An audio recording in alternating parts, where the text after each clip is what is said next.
Assalamualaikum warahmatullahi wabarakatuh. Perkenalkan, kami dari kelompok 8. Kami akan mempresentasikan hasil UTS kami, yaitu dari mata kuliah komunikasi lintas budaya. Sebelum itu izinkan memperkenalkan, saya Falido Farah. Saya Zakira Anissa Nurdaini. Saya Priyadi Bangsa. Saya Priscilla Milata. Saya Muhammad Ridya Pramana.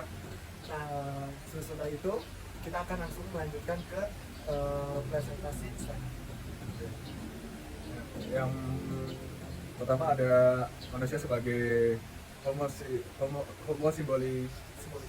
symbolicum, yang artinya adalah manusia atau orang yang menyukai simbol atau gerak tubuh dengan maksud tertentu seperti menyapa, terus senyum, mengarahkan jalan dengan gerak tangan seperti jempol seperti ini. Yang kedua ada manusia sebagai makhluk sosial seperti masyarakat Pare, masyarakat yang relatif terbuka dengan adanya budaya baru ada yang masuk. Namun mereka cenderung mempertahankan identitas budayanya dari pengaruh budaya lain apabila budaya lain tersebut mengandung nilai negatif yang mengandung segi norma yang disepakati dalam alat adat, istiadat, dan tradisi mereka. Dalam penelitian ini akan membahas mengenai bagaimana komunikasi lintas budaya di kampung Inggris dan bagaimana masyarakat Pare mempertahankan identitas budaya dari banyaknya penetrasi budaya lain yang masuk. Dan yang kedua ada interaksi sosial dan komunikasi.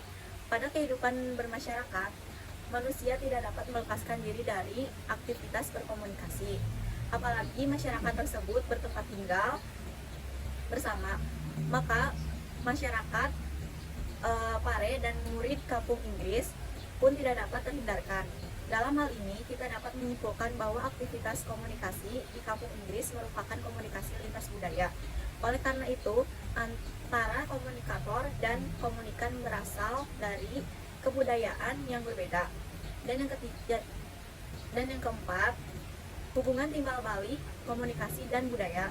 Aktivitas komunikasi lintas budaya di kampung Pare terdiri atas transaksi dan himbauan.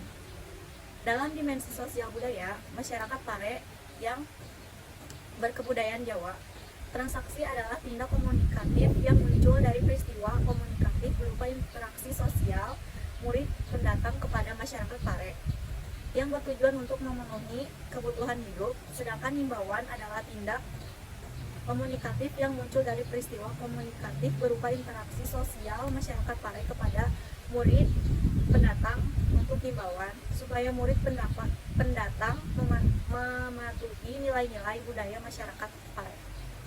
Yang kelima, pengertian dan proses komunikasi.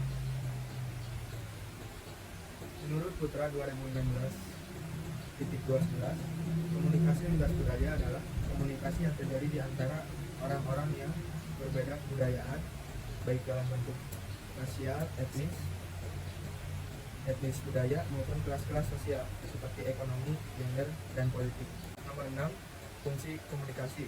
Fungsi tersebut diklarifikasikan menjadi dua hal, yaitu fungsi terhadap pribadi dan fungsi terhadap kelompok sosial atau masyarakat. Fungsi terhadap pribadi yang pertama dapat berupa pengakuan identitas sosial seseorang seperti kebudayaan, agama, dan tingkat pendidikan. Fungsi terhadap pribadi yang kedua berupa integrasi sosial, yang berarti pribadi atau kelompok dapat menerima kesatuan dan persatuan perbedaan budaya dan mengakui perbedaan setiap unsur budayanya. Kemudian bertambahnya pengetahuan bersama karena adanya proses mempelajari kebudayaan lain dalam proses komunikasi lintas budaya itu sendiri. Selanjutnya yaitu yang ketujuh, jawaban dari nomor ketujuh. Menurut Jen, dalam mengembangkan konsep kompetisi lintas budaya itu ada terdiri atas personality strength, communication skill, psychological adjustment, dan cultural awareness.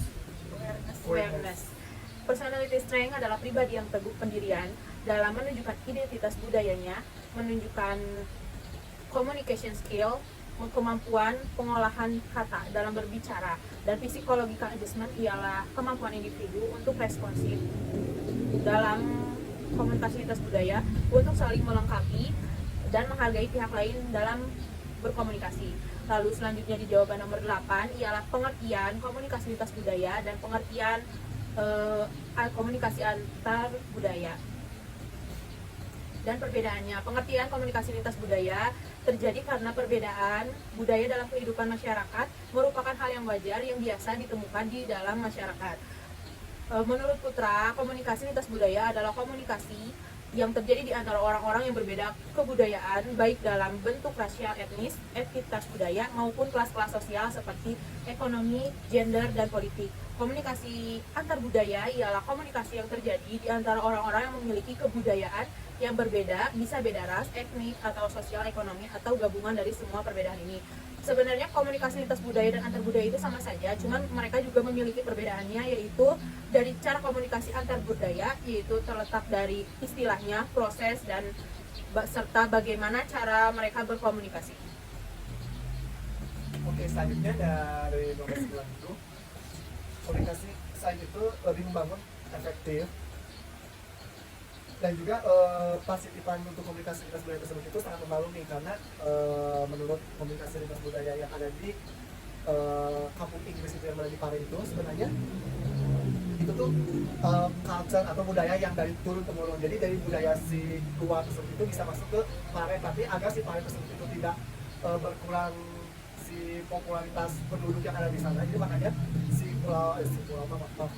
Jadi yang dari penduduk desa Pare tersebut itu mempertahankan.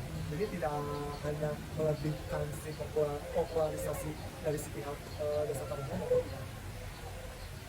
Terus untuk di sini ada tahapan-tahapan yang untuk dari si komunitas lintas budaya yang di kampung itu ada dari melakukan komunikasi secara efektif di lingkung sosial maupun budaya. Jadi di kampung Pare tersebut itu tidak berbeda-beda dengan suku-suku budaya yang lainnya, jadi semua itu sama. Oke, nomor 10 itu ada situasi komunikatif. Jadi maksudnya situasi komunikatif itu mengidentifikasikan masyarakat untuk konsep yang penting lainnya yang dikemukakan sebagai landasan dalam mempelajari etnografi. Maksudnya etnografi itu sebutan dari komunikasi yang dalam situasi yang selalu mendadak ataupun tidak.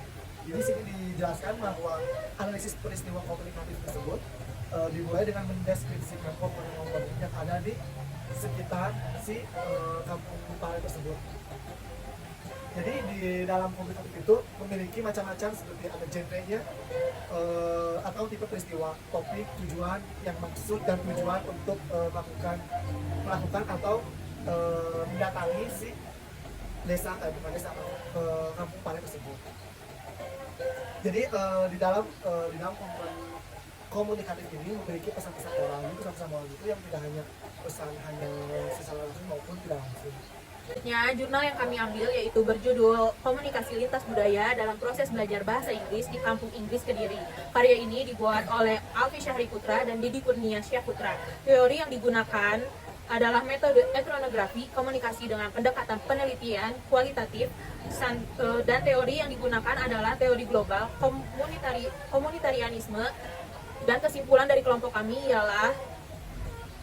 yaitu di mana situasi komunikatif, peristiwa komunikatif, tindak komunikatif, dan dari ketiga unsur inilah aspek-aspek yang telah dianalisis yang terkandung dalam budaya masyarakat Pare dapat disimpulkan bahwa masyarakat Pare adalah masyarakat global komunitarian, yang dimana mereka adalah masyarakat yang terbuka dengan adanya siapapun pendatang yang masuk ke wilayah mereka. Meskipun beda kebudayaan masyarakat, Pare mempertahankan identitas budaya, dan banyaknya budaya lain yang masuk adalah menolak semua hal-hal yang tidak sesuai atau bertentangan dengan nilai persepsi adat istiadat, kebiasaan, tradisi, dan sistem kepercayaan mereka. Sekian dari kelompok kami.